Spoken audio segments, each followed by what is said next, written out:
Salah satu gangguan ya konsentrasi dari cairan ini adalah hipernatremia, artinya hiper, kelebihan natrium dalam tubuh. Nah, ini ada namanya hipernatremia.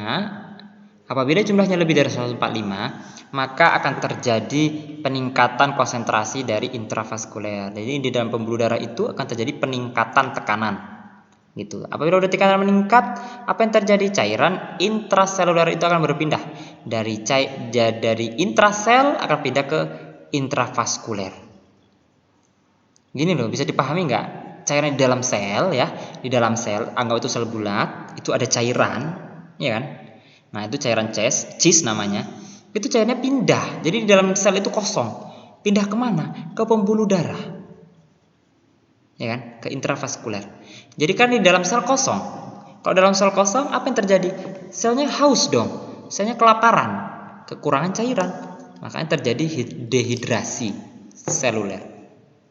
Contohnya apa? Pasien mengalami gangguan diabetes insipidus. Nah, diabetes itu ada diabetes mellitus dan diabetes insipidus. Diabetes insipidus ini diabetes apa? Kelebihan banyaknya cairan yang keluar dari dalam tubuh itu namanya cairan diabetes insipidus. Misalkan saja kurang minum, itu hipernatremia bisa. Atau cairan infus yang hipertonik. Nah, ini jenis-jenis cairan infus itu banyak, nggak kita bahas di sini ya. Nanti kalau ada pertemuan selanjutnya terkait dengan cairan. Nah, jenis-jenis cairan. Ada cairan infus namanya hipertonik, artinya cairan itu mempunyai konsentrasi yang lebih tinggi. Cairan hipotonis, ada cairan hipertonis, kemudian ada cairan isotonis. Cairan isotonis ada cairan yang konsentrasinya sama dengan cairan tubuh. Cairan hipertonis ada konsentrasinya lebih tinggi dari cairan tubuh. Cairan hipotonis ada cairan yang konsentrasinya lebih rendah dari tubuh. Nah, itu dia, hipernatremia. Apa tanda-tanda kalau orang kelebihan natrium?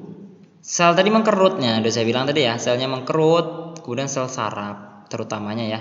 Makanya dia akan jadi bingung, kejang, ya, koma. Makanya kalau bayi yang demam tiba-tiba step, itu apa artinya? Kelebihan natrium di dalam tubuhnya. Makanya dia bisa kejang. Karena selnya mengkerut tadi udah dibilang ya, selnya mengkerut. Makanya perlu diberikan banyak cairan supaya natriumnya berkurang. Mulutnya jadi kering dan kekentalan darahnya jadi meningkat atau osmolitas darah itu jadi meningkat. Nah, bagaimana manajemen keperawatannya? Ya udah kita kaji dong, gitu ya kan. Ciri-ciri keperawatan, perawat tuh ngapain? Melakukan 5 hal: mengkaji, mendiagnosa, intervensi, implementasi, dan evaluasi. Nah, itu dia. Yang pertama mengkaji.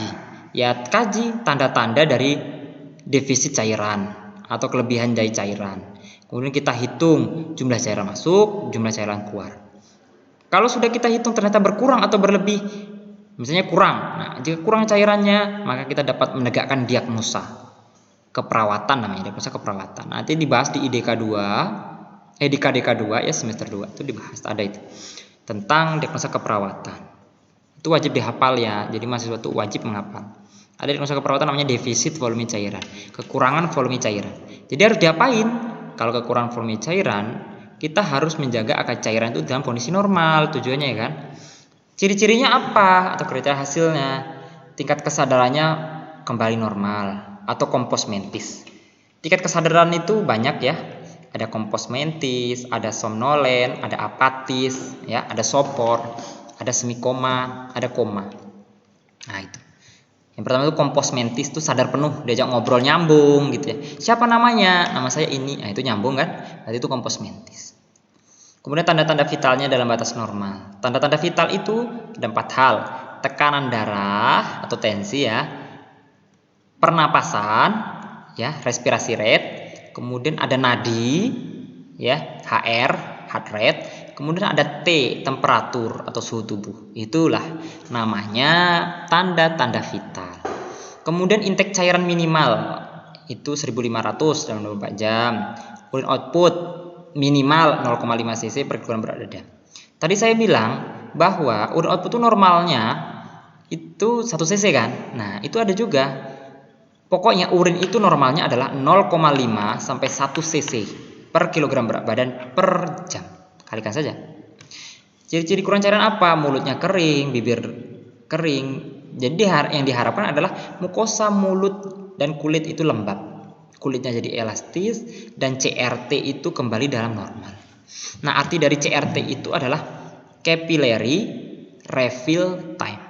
Capillary ya, capillary refill time artinya waktu kembalinya aliran darah ke perifer. Nah, gini ceritanya. Ini kan ada tangan ya. Nah, di tangan ini kita tekan di kukunya nih. Kukunya nih. Di kuku, nih ya, di kuku. Kemudian diperhatiin dilepas. Nah, merah kembali kan? Berapa detik nih? Langsung kan? Nah, langsung merah kan? Artinya CRT-nya normal. Ciri-ciri CRT normal adalah kurang dari 2 detik.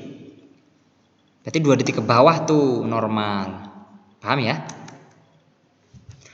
Kemudian harus ngapain? Diberikan cairan dong kalau masih bisa minum cairan dari mulut sedikit demi sedikit.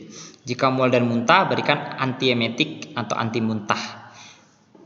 Jika pakai NGT atau selang nasogastric tube, berikan cairan secara teratur. Itu pasangan selang dari hidung ya, selang dari hidung.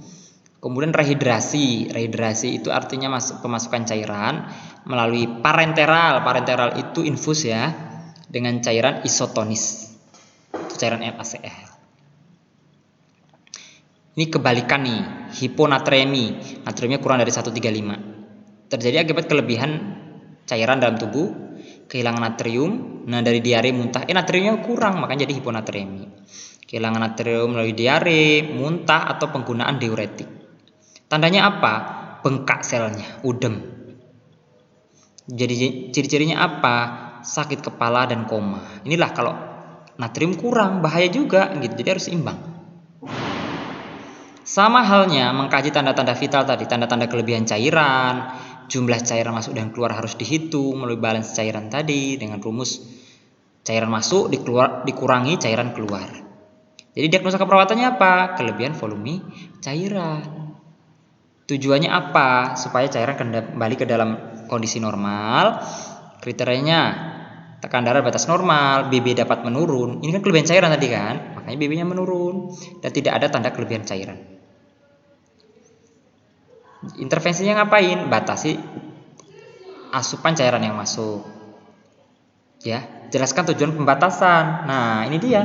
Kebanyakan pasien itu tidak terkontrol karena kita tidak menjelaskan secara rinci. Kenapa harus berkurang? Kita cuma bilang batasi cairan ya, Bu, Pak. Itu salah gitu. Harusnya kita buat ada contohnya nih, ada botol. Bapak Ibu, nanti kalau minum tuh segini ya. Segelas ini, sebanyak ini, sehari itu, jadi bebas terserah. Yang penting segitu tuh sehari, nggak boleh berlebih. Nah, itu dia yang salah selama ini. Makanya pasien tuh banyak yang gagal dalam kondisi pengobatan. Kemudian ada intervensi pemberian diuretik. Diuretik itu obat yang supaya cairan cepat keluar. Kemudian kurangi komplikasi dengan posisi semi-fowler. Posisi semi-fowler itu artinya posisi yang lebih tinggi daripada posisi yang normal. Nanti kita belajar kembali sih mungkin dengan dosen yang lain posisi-posisi tubuh. Nah, ini akan dibahas terkait pertemuan selanjutnya. Kita akan masih banyak membahas terkait pertemuan-pertemuan selanjutnya yang akan membahas terkait bagaimana sih keseimbangan asam basa. Saya rasa nih mahasiswa udah pada pusing nih apa yang diceritakan dari tadi itu. Kok ceritanya pun juga terlalu cepat gitu. Nah, itu makanya keseimbangan cairan ini dibagi menjadi berbagai sesi begitu. Ya. Nah, semoga apa yang dibahas kali ini itu terkait gangguan kelebihan cairan dan kekurangan cairan dapat dipahami oleh kalian semua mahasiswa. Ya, saya rasa itu saja pertemuan ini ya. Mohon maaf jika ada kekurangan.